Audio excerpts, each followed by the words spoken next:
Hello and welcome back. I'm Colton from Ankeny Van Builds, and today I'm going to show you how to make walnut countertops for your van, and it is going to look so amazing. I can't wait. So if you haven't already, make sure you hit that subscribe button and that notification bell so you don't miss out on any of my future videos. And let's start this week's video. So one of the first things I did is I made my measurements, got the cut list that I need, and what I've done here is I've set up my stop block, because one really important thing you have to remember is you want to get all your cuts to be the exact same length. So I'm going to start with the countertop that goes over the mini fridge. So I'll start with that one first, and I got my stop block set up, so I'm going to go ahead and start cutting those.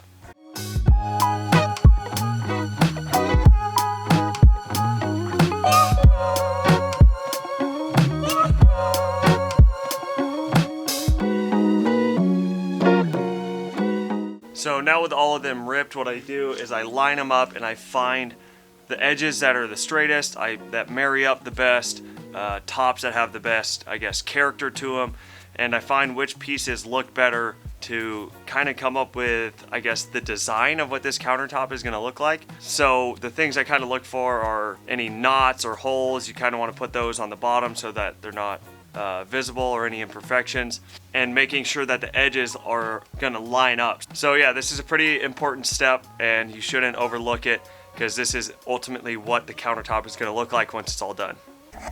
Now when it comes to pocket hole placement, I try to do about every 4 to 6 inches.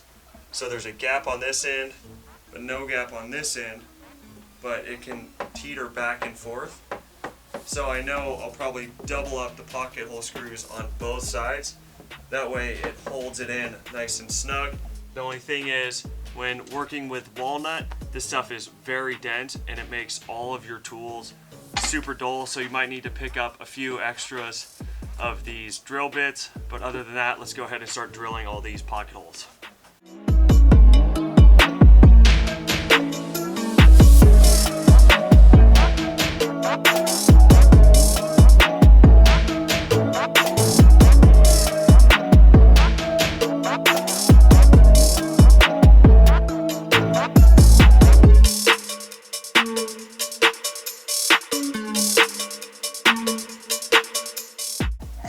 Okay, so with all of these drilled, now it's time for the fun part and the most important part of this entire process.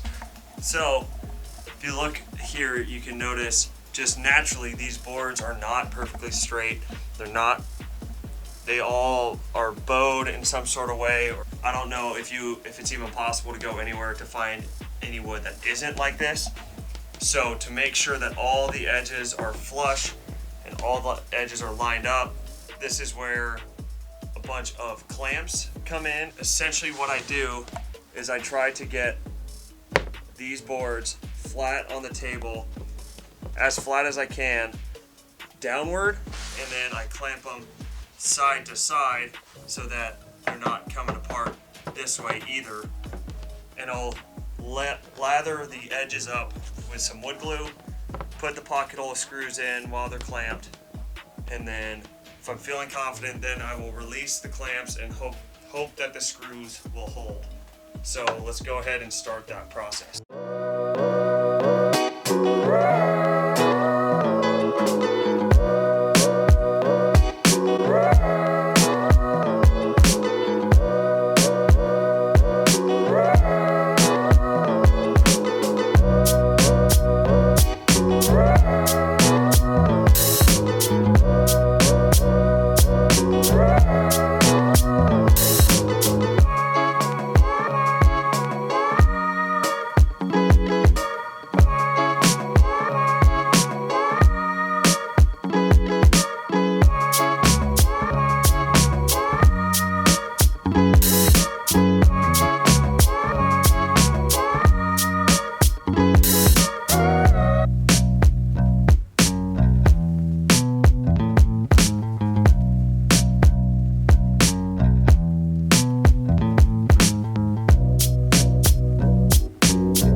the finish on this because it is going to look so cool, especially with all these grain patterns and knots in it. It's going to look awesome.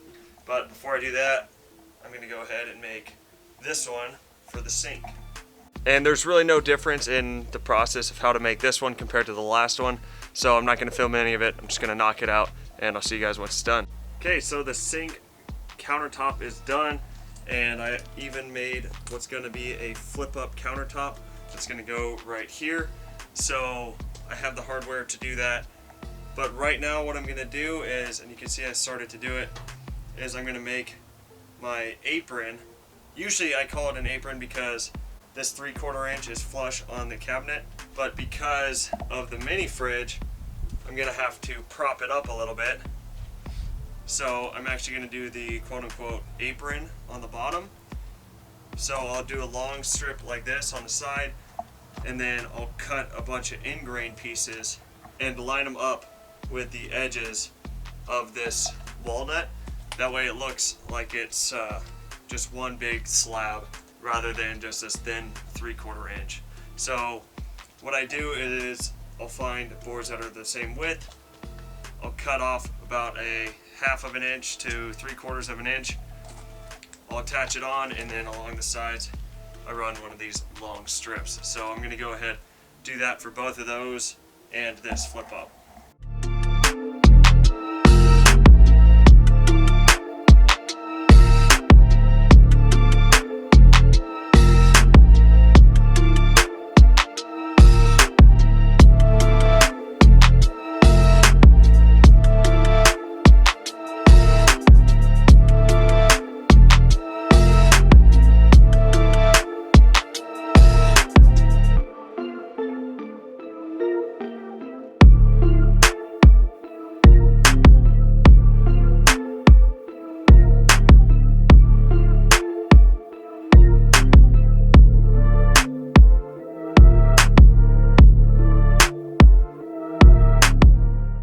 So here's what it should look like at the end. So I have all the end pieces cut, all of the side pieces, and I didn't cut one on the back here because it's going to be the back of the counter. So you won't see the back there, so I'll fill in most of this with some 3/4 inch ply. I got to figure out where my stove is going to go, and I'll make sure not to put any there where I'm going to cut it out. But that's going to help strengthen it, also give it that 1.5 inch look to it. So that's why I'm doing it. Let's go ahead and glue these on and keep moving with these counters.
Okay, so this is what it's going to look like.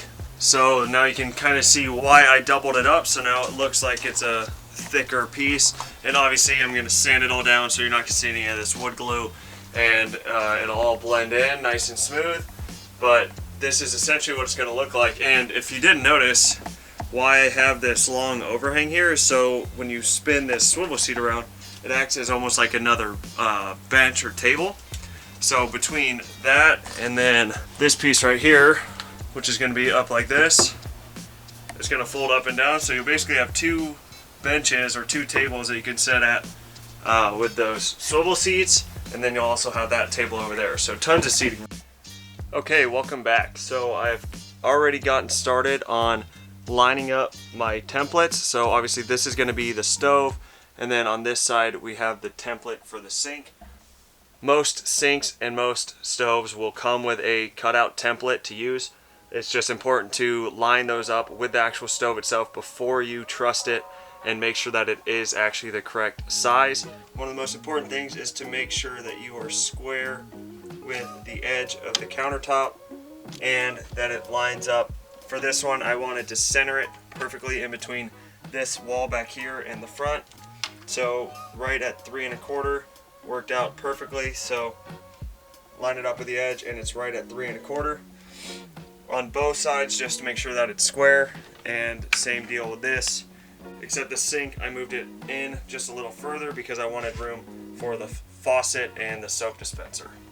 And one other thing that I do before I cut it is I flip them upside down and put the template where it's going to go, because I want to make sure that when I'm cutting them out, I'm not going over any screws, which if you can see right here, I totally would have hit this screw with my jigsaw. So I don't want to do that. So any part where there might be a screw, I'll back those out because the wood glue is going to hold it together at this point.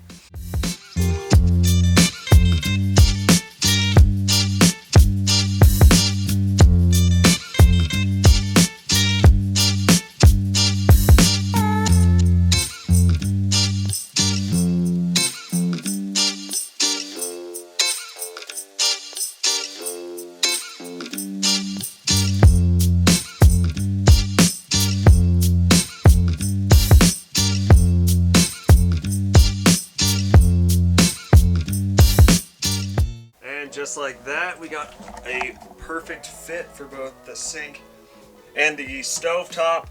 Oh, I did have to notch out the back of this drawer because of the gas regulator, so that way it can slide in and out without catching. And I'm gonna have a hose connected from that goes down through here and it will come out the bottom. That way you can replace the 1 pound propane bottles very easily. So yeah, super stoked on it. And now what I'm going to do is I'm going to measure out right on the edges of the sink and add another 3/4 inch strip of plywood just to give it some strength, because this sink is pretty heavy and I don't want it to start to bend or bow over time. So I'll strengthen it up there as well as along here. And then after that, it looks like we can get sanding and clear coating, which is going to look fantastic.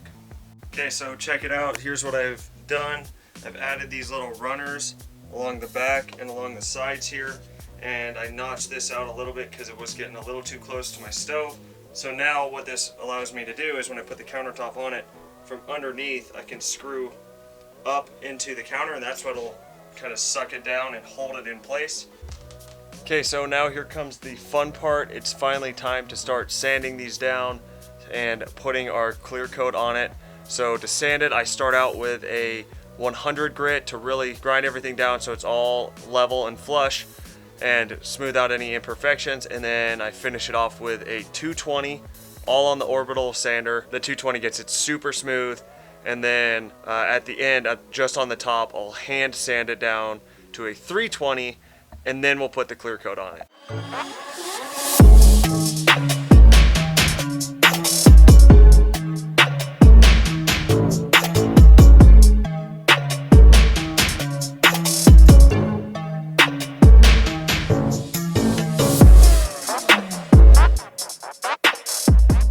So while I was sanding, I got a package in the mail that came to the front door, and check it out.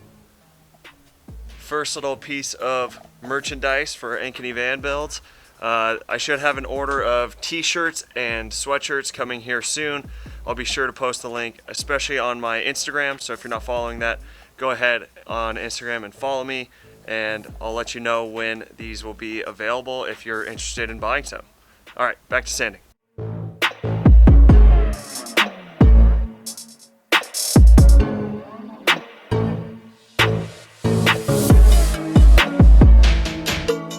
Okay, so now what I'm gonna do is wipe off all of the sawdust from all that sanding we just did.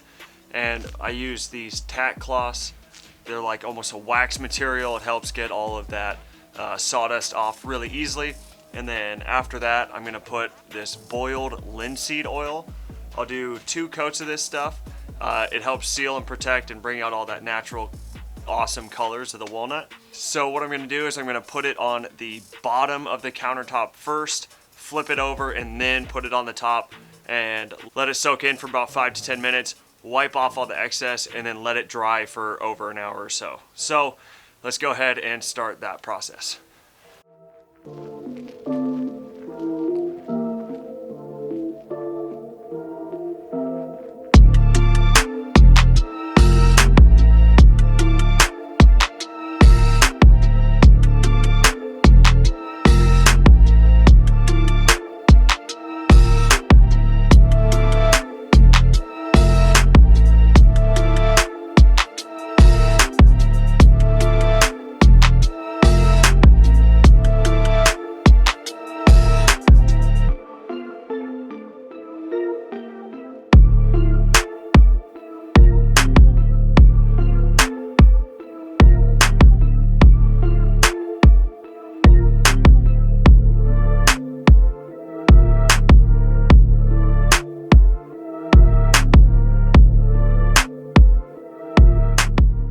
So for the final piece, I'm going to install these flip-up countertop hinges.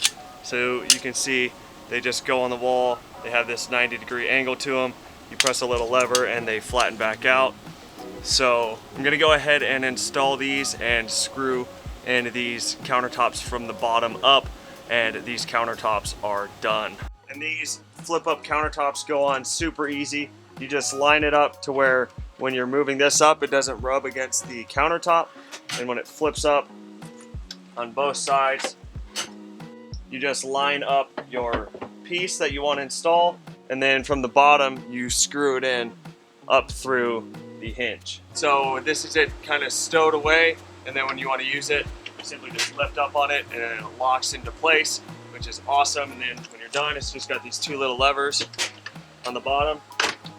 Flips down and then locks into place. So all in all, super cool. So now you can clearly see why I decided to put this long overhang on this countertop here, because now when you spin this driver's swivel seat around, you have this perfect surface to eat off of, work off of, or whatever you need. This is in a great spot and be super functional. This is where I'm going to leave this week's video. If you guys liked it, please let me know by liking this video, leaving a comment, and subscribing down below. And I'll see you guys next Monday. See ya!